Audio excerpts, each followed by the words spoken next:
Welcome back, deep divers. Today we're going to be exploring the intersection of art therapy and ADHD. Yeah. We're going to be using excerpts from Art Therapy and ADHD, Diagnostic and Therapeutic Approaches, a book by Diane Safran. Oh, I nice. think this will be really interesting for anyone who has ADHD, Yeah. knows someone with ADHD, or just wants to understand this really complex condition a little better. It's a fascinating read for sure. So what's our mission for today?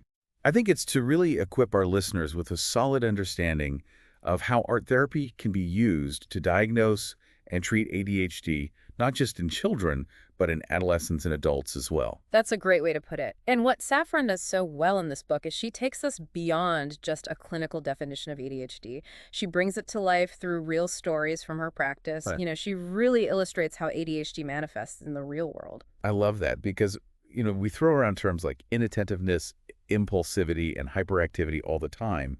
But what do those actually look like in someone's life? Exactly. And Safran dives into that beautifully. She has this one anecdote about a 14-year-old patient named Tom who is just bombarded by sensory distractions. Like he couldn't even focus on a simple conversation. Oh, wow. Yeah. His therapist would be talking and he'd be simultaneously noticing the furnace kicking in, a car driving by outside, even a tree being cut down blocks away. It's like having a million tabs open in your brain all the time. It really is. And it highlights just how challenging it can be for someone with inattentive ADHD to filter out all that extra stimuli and zero in on what matters. Yeah. It's not just about being easily distracted, right? Yes. There are real consequences to these behaviors. Oh, absolutely. And Safran illustrates this through the story of Judy, a college student who impulsively signed up for the super intense summer statistics course. Oh, no. Yeah, like way too much for her. And then when she realized it was too much, she tried to withdraw, but it was too late. Oh, She lost all her tuition money. Really drives home the point that impulsivity isn't just about fleeting actions. It can have huge, lasting impacts, on things like long-term planning and finances. it makes you think, right? Like how much harder certain everyday tasks must be when you're constantly battling those impulses. I know. And then there's hyperactivity. Yes. Safran explores that through, the lens of sleep difficulties and an overactive imagination, which I thought was really interesting. Oh, yeah. Yeah. And, she uses this brilliant analogy. She says, asking an ADHD teenager to handle high school academics without help is like handing a child car keys without teaching them to drive. That is such a perfect comparison. I mean, you wouldn't expect someone to just instinctively know how to navigate all of that. Right. And that's exactly her point. ADHD isn't about a lack of willpower or intelligence. It's a neurological difference. Yeah. It requires understanding and support. Absolutely. And that understanding of the core challenges of ADHD, I think, leads us perfectly into this question of how art therapy actually helps. So what makes art therapy so special in addressing those challenges? Well, I think that's where it gets really interesting, right? Art therapy, as Safran describes it, isn't just about creative expression. It can be this really powerful tool for both diagnosis and treatment.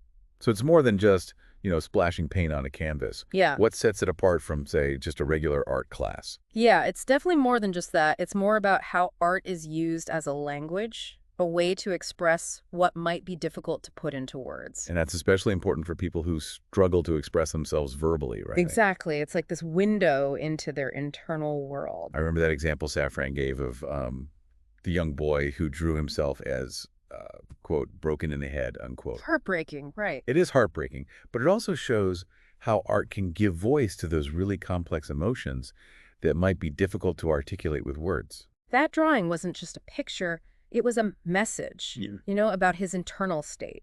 And it's a message that might have gone completely unheard if he didn't have that creative outlet. And it's not just about helping therapists understand their patients, right? It's also about helping parents and teachers see the world through the child's eyes. Right. There's another case in the book where a child drew a prison to represent school. Wow. I mean, imagine the impact that image had on the adult in his life. I know, it's powerful. It's a powerful way to bridge that communication gap, wouldn't you say? Absolutely. Suddenly, the child's behavior isn't just seen as, misbehaving. It's a way of communicating their distress. It's like saying, this is how I experience the world, which is so valuable for everyone to understand. Yeah. So we're seeing how art therapy can offer this really unique perspective for diagnosing ADHD. But what about the treatment side of things? Well, art therapy goes beyond just revealing those underlying issues. It equips individuals with tools and strategies to manage their ADHD. It's like giving them a toolbox, right? Exactly. And art therapy offers some pretty unique tools. Okay, so let's open up that toolbox and see what's inside. Let's do it. Okay, so we've kind of started to unpack how art becomes this incredible tool for communication and understanding in the context of ADHD. But understanding is only part of the picture, right? Right. How does art therapy actually translate into solutions? Yeah, that's a good question. I think that's where Safran's insights into specific therapeutic techniques really come into play. Oh, okay. She emphasizes, that art therapy isn't about fixing ADHD, but more about giving people the tools and skills they need to kind of navigate those unique challenges. Like it's providing a toolbox. Exactly. And art therapy offers some pretty cool tools, wouldn't you say? Absolutely. One technique she highlights is called stop and think. Hmm. And it's a way to encourage people, especially those who struggle with impulsivity, to pause before they react and think about the potential consequences. That makes me think about how mindfulness has become such a popular way to manage all sorts of things these days. Is there a connection there, would you say? Definitely. Art. There's a visual and tangible element to those concepts. So instead of just thinking about stopping, you might actually create something that represents that pause. Right. Like, imagine a therapist working with a kid who has trouble controlling their anger, right? Yeah. They might create a start sign together using bright colors and bold letters. Oh, I see. Yeah, and that visual cue then becomes a reminder to pause before reacting impulsively.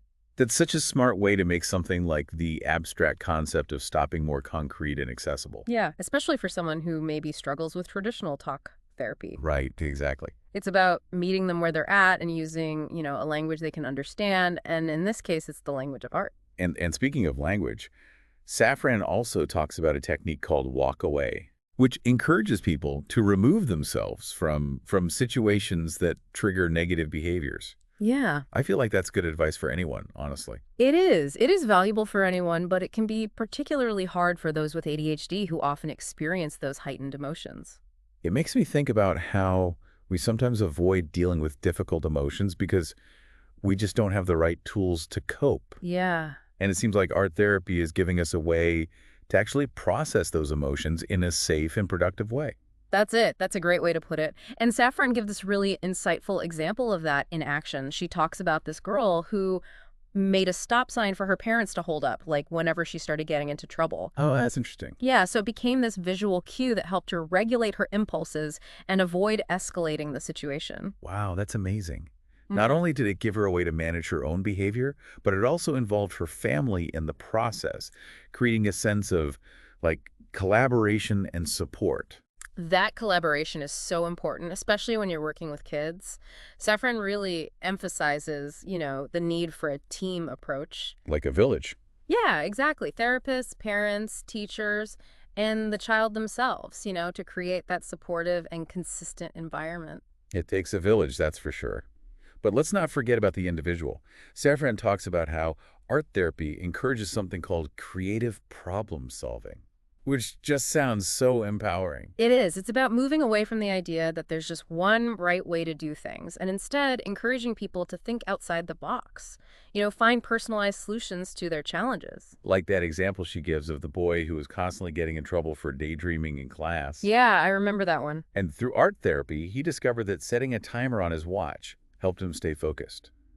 Such a simple solution, but, he wouldn't have discovered it without that process of self-exploration and creative thinking. That's what's so powerful about art therapy. It helps people tap into that creativity we all have and use it to overcome obstacles. It's not just about finding solutions to external problems, right? Safran also discusses how art therapy can be used to, deal with internal struggles too, those emotional ups and downs. Mm-hmm. She talks about this thing called the garbage can drawing exercise, where kids draw things that they want to throw away.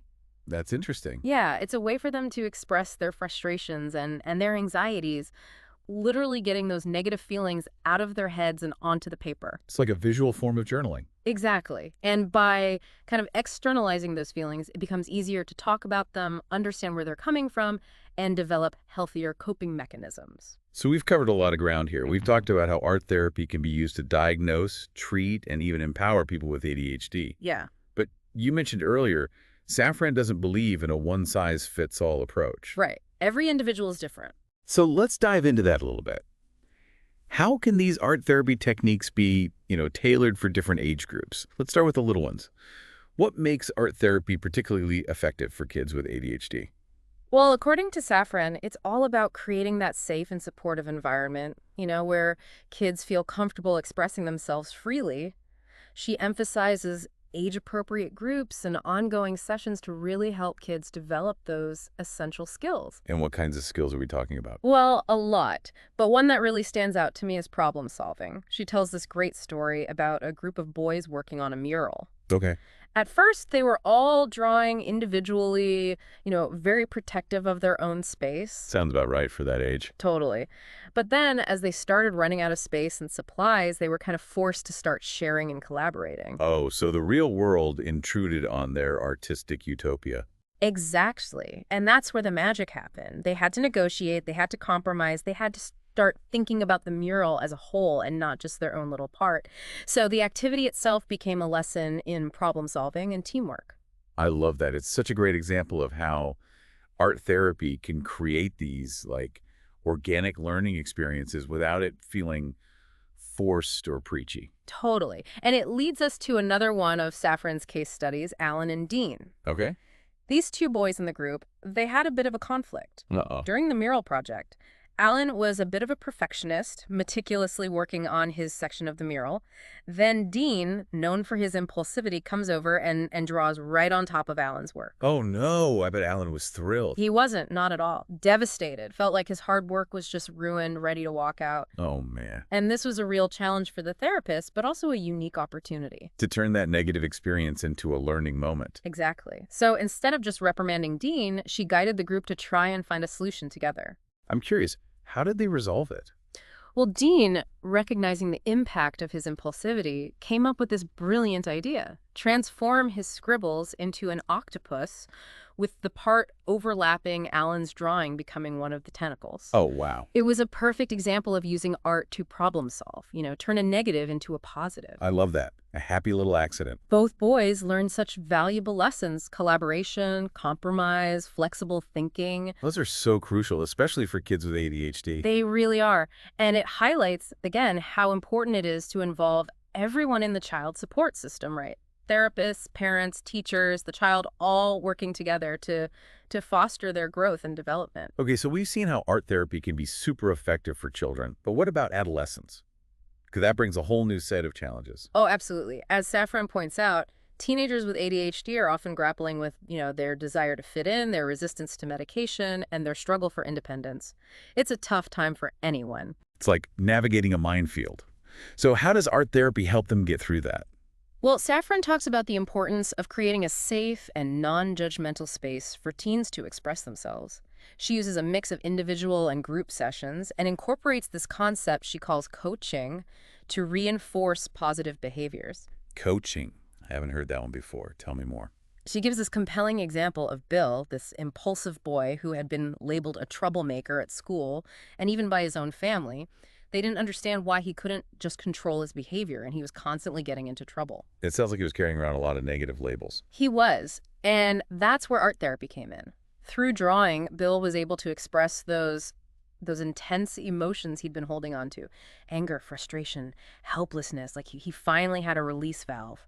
So the art became a way for him to communicate what he couldn't put into words. Exactly. By getting those feelings out through art, Bill could start to process them in a healthier way. With the therapist's guidance, he began to develop coping mechanisms and strategies for managing his impulsivity. And the coaching element was about providing those gentle reminders and support.